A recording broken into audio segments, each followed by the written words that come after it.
You're listening to Barbell Logic, the podcast where we talk about what it means to experience strength and how you can use simple, hard, and effective strategies in training and nutrition to improve your life. It starts with meeting you where you are right now and finding lasting solutions. Welcome to the show.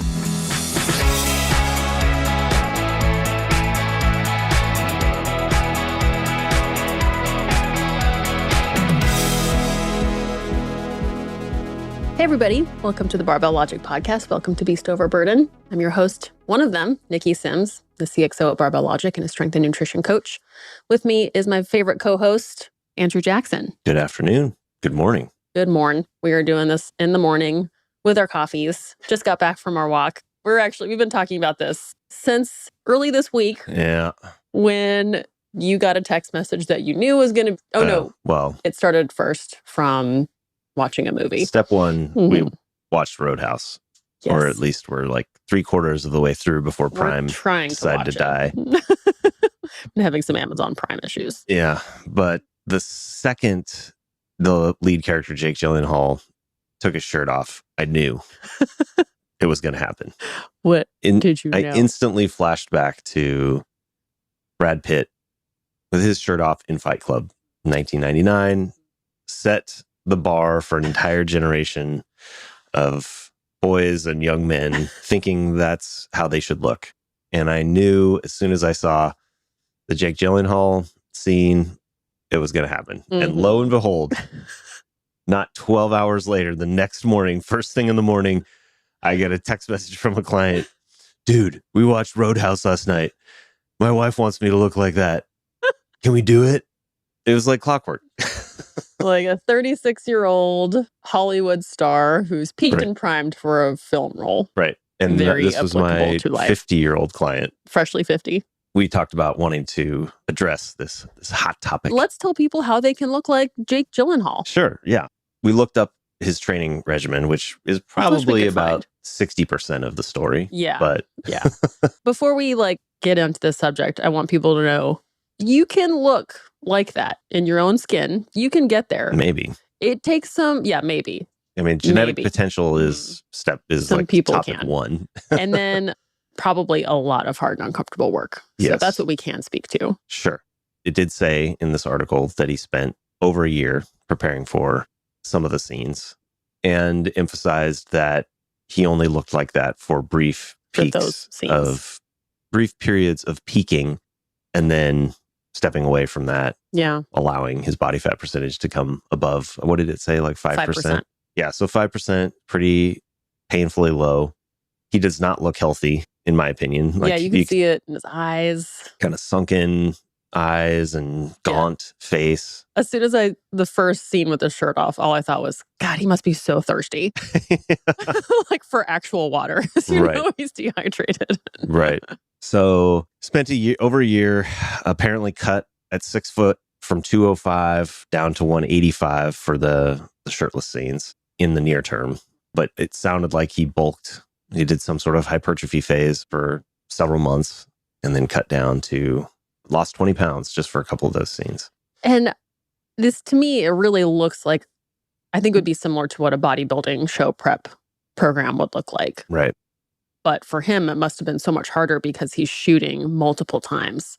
So he has to be stage ready, not just for one day, but for many periods, which must have been really challenging because that's a tough moment of time when you see people in that state is they have done a lot of physical manipulation that makes functioning really challenging. The one thing I was at least glad to hear in the article was how long it took. And that there was a hypertrophy phase, quote unquote. Their methodology probably looked quite a bit different than what we would typically program. But I find that to be the hardest thing to convince clients. The time? No, that there's a phase in which they would gain weight, gain body fat, and probably actually most of the time is actually spent in that phase. I'm not talking about perma-bulking. But if you're trying to gain a meaningful amount of muscle, which according to the articles was 25 pounds, but Particularly, I don't know if we're even going to address the elephant in the room about performance-enhancing drugs. We don't know for sure, but we can safely assume. We can make an educated guess, which is fine. I don't blame him. I mean, if your livelihood and multi-million-dollar paycheck is on the line, hey, I'm not going to throw stones here. But most people aren't considering that aspect of it. But even if let's say he put on 25 pounds, regardless of what went into it, there had to be a significant period of time, probably on the order of 6 months out of that year, where he was gaining weight. And hardworking. Like, you still have to work hard. You don't just eat a lot of protein and take whatever and it just magically appears. Still a lot of hard work. And to optimize the amount of body fat, meaning not putting on a ton, you have to go slowly. We're talking probably a half pound to at most a pound of body weight a week. So just do the math on, even if he was perfectly gaining lean tissue the entire time, that's 25 weeks. Yeah. So you're already up to half a year just to get, if you were a 100% perfect conversion of building muscle, which you're not. There's always going to be some body fat. Probably could have even been longer. Maybe it was 6 to 9 months that he was gaining. Training and gaining. And then probably somewhere on the order of 3+ months cutting from there and just trying to hold on to the muscle, which importantly, along with having a personal trainer and this probably being his full-time job for that year, is preparing for this role. I don't know how much acting he was doing during that period of time, but he also had a nutritionist, probably a personal chef, controlling exactly what he needed to eat every day, all four, however, 3, 4, 5 meals a day he was eating. And it really is scripted. Like, you, in order to have a certain appearance at a very specific moment in time, you have to be very compliant the entire time leading up to it. Right. Like, and it's doable. People can do it. But it takes, I think, a certain type of person to really commit to that full year and to build the village around them and to follow instructions and to be compliant. Again, maybe you can do it, listener. Yeah. The classic line keeps coming up to me. There are no solutions, only trade-offs. Yeah. So what are you willing to trade off in order to look like that for a day or two or whatever? Yeah. However long you can manage to sustain 5% body fat. Yeah, because I always like to think about, and I think this is helpful to do at any time with your own body, is when you see a glimpse of yourself and when you see this vision in your head of the ideal body that you have that you have envisioned, what is the life like around that? Like, build out the life, build out the day, build out the week, build out the month, and start to put some detail into that. Decide if you want that as well. Because you do, like you said, you make a lot of trade-offs. You probably say no to a lot of foods and drinks. You might say no to traveling. You have to make sure you're sleeping. And when your body fat gets that low, sleeping actually gets really hard. Your hormone regulation gets a little thrown off. Well, and part of that mental picture also needs to include feeling horrible and being weak. Yeah, that's true. This is I don't know if irony is the right word, but, so Jake Gyllenhaal in this movie is supposedly this badass super fighter. But when he's probably, at least when he's, especially the shirt off scenes, the weakest, lowest energy form of his being that he probably he doesn't have a lot of glycogen in those muscles at that moment. Yeah. And not to say that, obviously there are some UFC fighters that look like that when they're in the ring, but they're usually really small, 150, 160, 170 pounds, and they're not 6 feet tall. And they're doing a 20-pound water cut. Right. Yeah. So Jake Gyllenhaal walking around, normally during his quote unquote bulk phase at 6 foot at 205 is not big. Like, put next to a large person, he's not going to look small. So you've got all the camera tricks they're using to make you look tall. Because how tall is Conor McGregor and how much? I think he was 5'9" and 170 pounds. Also, not a huge guy, but they make him look like this big He's shorter monster. than me and a few pounds heavier than me. Right. Like, literally just a few. Yeah. So, I think that's important to keep in mind when you're painting this picture. Also make sure to include feeling like death and, weights that you would normally crush feeling like 1,000,000 pounds. Yeah. Yeah. So it's like, what is important to you? You always get to decide that. Sure. Do you have a moment in time you want to really just like work hard for to have that moment in time captured? Yeah. The thing I would say when you do that also is you are going to look back on that time. You're going to look back on that photo and think that that was the best you've ever looked. And you forget everything around it. And then you'll always compare, if you're not careful, you will always compare your today body to that body. And you can be really hard on yourself. It like sets the... pegs your self-image at that state. Interesting. So just be really respectful of everything that it takes to go into that. And it really takes someone who works really hard. So I just want to give Jake Gyllenhaal credit for that. For sure. Not easy. Yeah. I mean, and for anybody that has that goal or wants to do that, great. My experience has been when I have clients that say that, that means they think that they need to lose a bunch of weight. Cut immediately. Get quote unquote shredded. And bunch of cardio. That's basically it. It's like, how much do I need to cut to be able to look like that? And so it just doesn't take that total picture, I think, into account. Nobody ever wants to gain weight. Like nobody ever wants to go through the hypertrophy phase. I can't, I've had one client recently who said at 160 pounds, I know I need to gain some weight, as a 6'1" guy or 6 foot. So we're working on that, and he's kind of gradually doing that. But what I tend to find is, these guys that are around 185 to 195 don't want to put any weight on. They really don't want to be over 200 pounds kind of thing, even for a minute, or to like gradually build up and then cut down. It's just always like, how can I get down to 170 or 180, 10 pounds, 15 pounds? Like, it's kind of very common to hear. So for all those that are listening, you're going to have to make some trade-offs. Yeah. And even I've found when I got lean for the TV segments we did, that was just, I think it was 8 or 9 weeks of caloric, I don't want to say restriction. Deficit. Yeah, I was in a little bit of a deficit. Did it pretty sustainably, though. Yeah, for sure. I mean, ice cream still in the mix. Kept my ice cream, but I noticed I was really sensitive to certain things, and I would see it visually. Oh, interesting. So sensitive to alcohol, sensitive to like if I had a lot more processed foods or sugars than I usually do. Like I was able to get a good idea of what usual is for me, but when I deviated, I could see it in like a bloat. Interesting. And in my face. And so that's another thing that you kind of have to get ready for is you'll be so controlled. And if you deviate a little bit, you have that other exercise of, okay, I look and feel like this because of that one thing. It's not the end, but it's kind of a bummer when you get into this really like kind of carved vision that you like. And then one little easy thing can pull you right out of it. And I found that that can be challenging mentally. Yeah, the closest I ever got to doing, also, for whatever it's worth, I am speaking from personal experience, having been that guy at 6'1" who tried to cut down. At my lowest, I think it was 190 pounds at 6'1". Oh, wow. Okay. Yeah. And I'm now usually between 240, 250.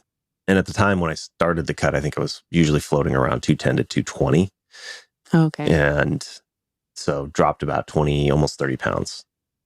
And I did not get stuck on the setting of thinking that's the optimal way for my body type. Cool. I remember thinking at the time that I was happy with the results, but the feeling weak is eventually what changed my perspective on it. And I didn't want to feel that way anymore and focused on getting stronger. Now I went overboard the other direction and, bulked up to 280. But now when I look back at those pictures, I don't look back and think, oh, that's the best I've ever looked compared to that. I look back at that and think I look like an unhealthy version of myself, just so gaunt and frail looking. And I remember feeling frail. Not a fun feeling. Only aspect of it that was borderline fun is, when you go running or biking, it's kind of nice to be light. I'll admit. Running felt pretty good at that point in time compared to being at 240. Yeah, but I can imagine. So I'm not suggesting that everybody go out and put on 50 pounds, but be open or willing if you want to get cut and look jacked to some period of time where you're putting on some weight. I've been trying to work with more and more clients on doing like 3 to 6 month waves where you're ideally bulking for on the longer end of that and then cutting on the shorter end of that, and just sort of like modulating your body composition slowly rather than trying to get into a 6-week challenge or a 8-week challenge. Spread it out. Be willing to do both a deficit and a surplus. Enjoy both. Yep.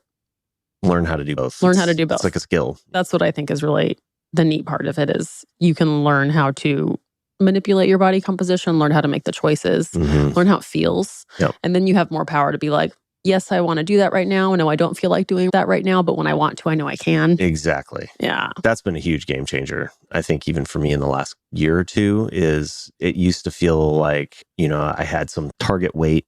And if I started drifting above that, it was almost like a panic feeling or like I'm failing feeling. But now I feel like, well, I know which levers to pull, like how to adjust my diet and which things to tighten up. And then I kind of drop into deficit for a few weeks. And it's more like I've got bumper lanes of weight where, if I start creeping up around 250, I know time to go into more of like my deficit gear, and then just kind of like watch the weight gradually come off a pound or so a week. Not like I'm watching it or tracking it, measuring it even. It's really just eyeballing. Yeah, you're pretty good at that. Watch the scale as long as I'm seeing the weight come down. But it's because I'm aware of what it feels like to be in a deficit, what my food choices look like. So I don't even measure anymore, really. Yeah. It's just like, I did do that for so long, and my structure is so consistent that I know kind of how to drive it. And but typically, as long as you're eating almost twice as much as I'm eating for protein when we're having a meal together, it seems to be a good gauge. General rule of thumb. Yeah. Before we wrap this up, I want to point out, you've heard us talk about the nutrition side of this, because that is the most important part about looking that way. Obviously you have to do some resistance training to build a muscle, but that won't make you look that shredded. Right. You need it, but the most important thing that's going to actually produce the aesthetic is the nutrition. It's going to be food manipulation and hydration manipulation. Yeah, I will put the asterisks in there that we're assuming our audience and we are strength training the entire time. And obviously during the hypertrophy phase, you need to be building muscle. So you're doing resistance training. And then during the deficit part, you're basically just trying to hold on to as much muscle as you can possibly. Yeah. And you're still doing physical activity. Yeah. Just while you feel like ass. The amount that you're going to be able to do actually goes down. Right. I think that's another, idea that you may not always think about, is when you start cutting, you may think that you need to do more to burn more calories, but you actually can't do as much. Right. Because your ability to recover becomes less optimal and you just don't have the energy in the moment to do it. Right. So you end up just wanting to sit down a lot. Yeah. I think one of the hardest parts is the psychological part of just not thinking about food. Mm-hmm. It's amazing. Hunger is one of those things. I'm sure it's some evolutionary thing that it's hard not to think about trying to get more food when you're hungry. Yeah. It's like your body just is in survival mode. Yeah. On so many levels. Also, make sure the people that are around you are ready. Good point. Because it's the way you're going to live for a year. Well, I hope, those that are interested. Yeah, you can do it. Mm-hmm. You can try to look like Jake Gyllenhaal. But really, I hope you just try to look like yourself and enjoy your body. Yeah. Whatever that means for you. But that's your advice for the day. We look forward to getting more questions about how you can do it. Thanks for listening. If you enjoyed this, we'd love a review. We'd love a share. And we will see you next week at Be Stable Burden. Bye-bye. Bye-bye.